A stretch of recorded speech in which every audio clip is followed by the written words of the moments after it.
If you hover your cursor over something, you're going to get the options to select it, to edit it, to delete it, or whatever, to paint it. But if you move your cursor out in the middle of nowhere, you're going to see a button that says Add. So you hit the A button, and it's going to bring up this list of pieces that you can use to build from.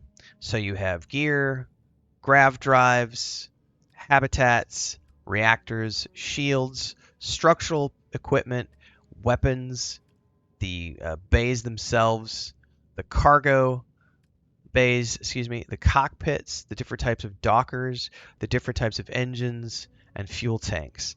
Now, all of these have different types that you can go through and look at. Some of them have the same visuals, they just happen to have different stats. As an example, these are the 3 Titan tanks.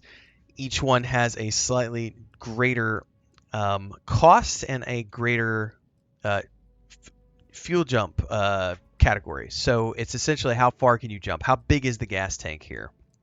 Similarly with the gear and grav drives, you're going to find, with the grav drives, they'll all look the same. Like all the Helios drives look the same. They just cost different because they have different stats associated with them. So that's something to understand.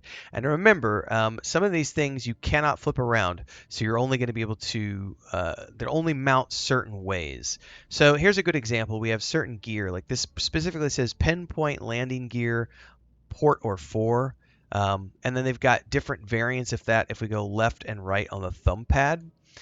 So on the top, when you're going through the categories, you're going to look at the fuel tanks. You'll use your bumper buttons. But once you're looking for, once you get in here and you see one of these that has an underscore underneath it, if you see the difference, like the Hope 5 landing gear is just one of them. The Hope 6 landing gear has 3 different types, and you can cycle through the types. They're just visually a little bit different. So you've got the Hope 6 landing gear port 4, Hope 6 landing gear port mid, and Hope 6 landing gear port aft.